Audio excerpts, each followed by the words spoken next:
Hello दोस्तों, maths के इस वीडियो में आप सभी का स्वागत है। और आज की ये वीडियो बेहद ही इंटरेस्टिंग होने वाली है, क्योंकि आज हम लोग मैथ्स के इस वीडियो में सर्कल चैप्टर का एक शानदार सा क्वेश्चन देखेंगे जो कि बोर्ड एग्जाम 2010, 11 और 15 में पूछा चुका है। तो ऐसे प्रॉब्लम को कैसे करते हैं, चलिए हम लोग इसको डिटेल में समझते हैं। बट इससे पहले अगर आप मेरे चैनल पर नए हैं, अभी तक आपने सब्सक्राइब नहीं किया है, तो भाई के चैनल को सब्सक्राइब करके सपोर्ट जरूर करें।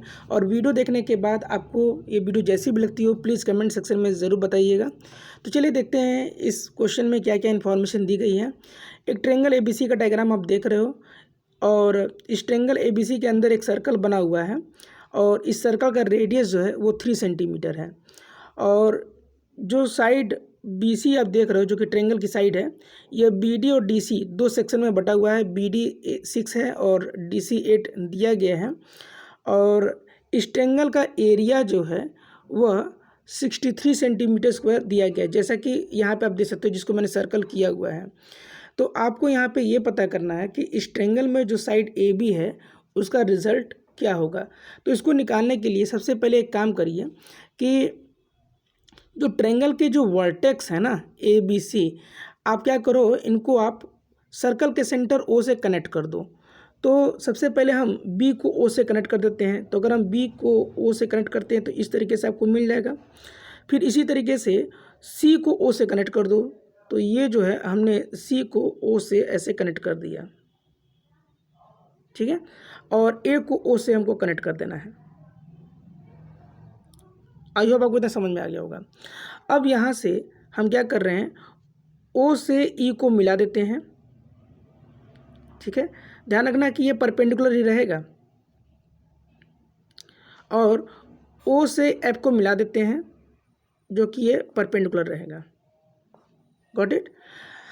अब एक चीज़ आप थोड़ा सा आपको ध्यान से समझना होगा कि जब भी हम सर्कल के बाहर अगर कोई पॉइंट दिया गया हो, और उस बाहर वाले पॉइंट से जब सर्कल पे जब हम टेंजेंट लेते हैं, तो टेंजेंटों का जो लेंथ जो होता है वो बराबर होता है।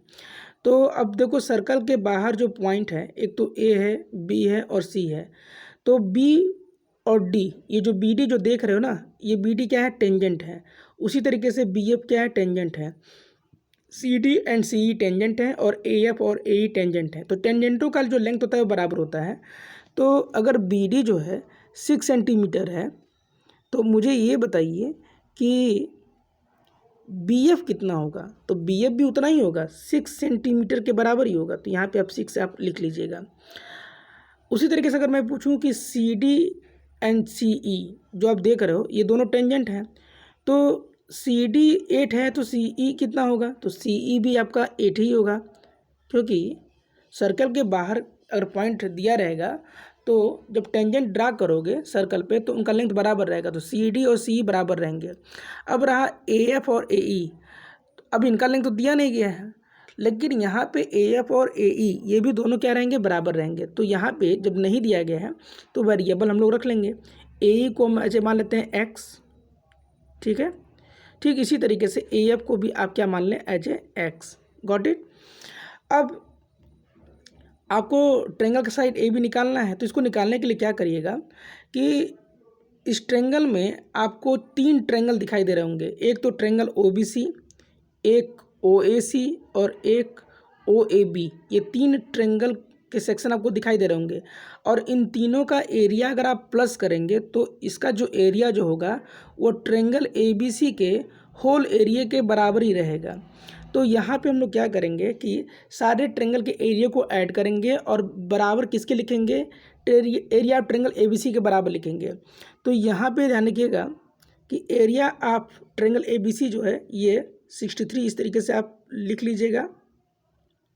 और ये इक्वल होगा किसके, तीनों ट्रेंगल के सेक्शन का एरिया के बराबर। तो सबसे पहले हम area triangle O B C लेते हैं।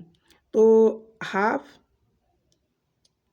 और ध्यान रखिएगा बेस आपका ये है, ठीक है ना, ये बेस है। तो इसमें आपको बी सी अगर निकालना होगा तो 6 और 8 को जोड़ना होगा। तो ये आपका हो जाएगा 14। और हाइट, ये जो ओ डी है ना, यही रहेगा। तो ओ डी जो है सर्कल का रेडियस है, और सर्कल का रेडियस 3 दिया गया था, तो इसको आप ऐसे लिख लीजिएगा। प्लस अब हम एरिया ट्रेंगल ओ ए सी को निकालेंगे। तो हाफ, और यहाँ पे बेस x+8 हो जाएगा। तो यहाँ पे x+8 आप इस तरीके से लिख लीजिएगा, प्लस देखिए एक चीज़ में गलती कर रहा था यहाँ पे, अभी इसमें हाइट से हमको मल्टीप्लाई करना था ना, क्योंकि आपको पता होना चाहिए कि एरिया ट्रायंगल क्या होता है, half into base into height होता है। अब यहाँ पे हाइट ओ ई रहेगा, तो ओ ई कितना रहेगा, ओ ई 3 रहेगा, प्लस अब हमको area triangle O A B हमें ऐड करना है, तो हाफ और ए बी जो हो जाएगा वो 6+x, ये 6+x हो जाएगा, इसको ब्रैकेट में क्लोज कर लीजिए। और हाइट जो रहेगा वो ओ एफ रहेगा, तो ओ एफ 3 रहेगा। अब आप देख सकते हो कि अगर आप राइट साइड को देखिएगा तो यह 3, ये 1/2, ये 3, ये 1/2, ये 3 और ये 1/2 इन तीनों में कॉमन है। क्लियर?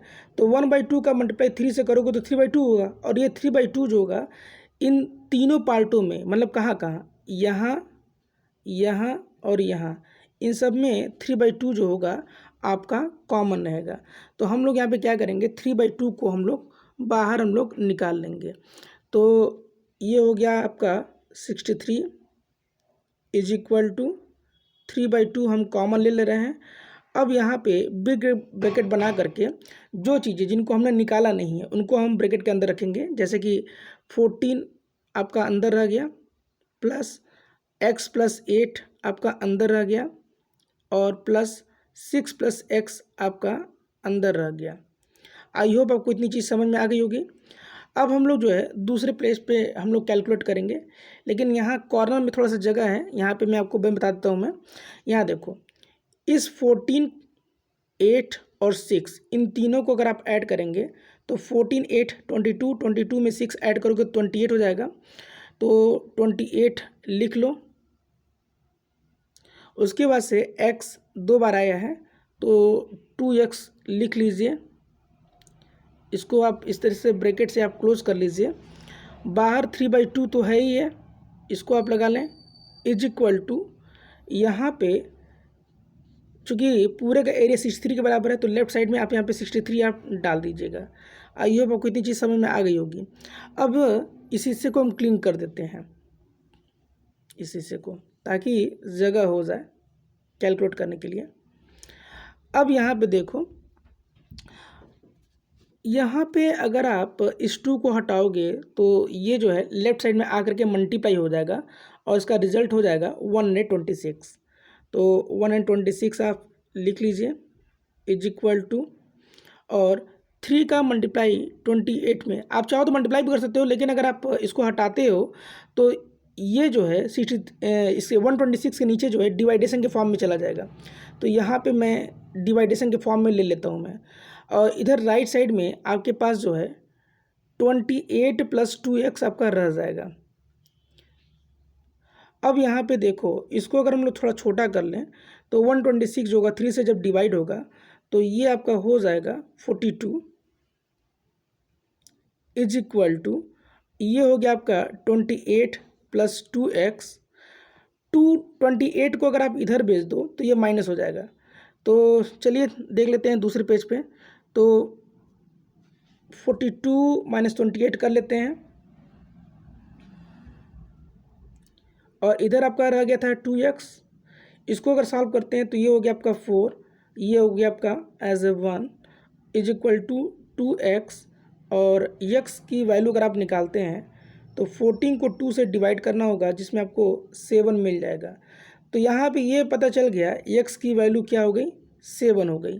तो जब x की वैल्यू 7 हो गई तो आपसे क्या पूछा गया था, आपसे साइड ए बी पूछा गया था, और ए बी जो है वो है था कितना, 6 + x, और x की वैल्यू आपने 7 निकाली हुई है, तो इनको जब जोड़ेंगे तो ये आपका 13 सेंटीमीटर के बराबर होगा।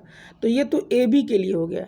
अगर आपसे कोई ए सी मांगता कि ए सी का रिजल्ट क्या होगा, तो आप यहाँ पे क्या करिएगा कि ए सी कितना है, ए सी तो आपका 8 + x है, और ऑलरेडी x की वैल्यू आपने 7 निकाली है, तो यहाँ पे जब 7 रखोगे तो इसकी वैल्यू हो जाएगी 15।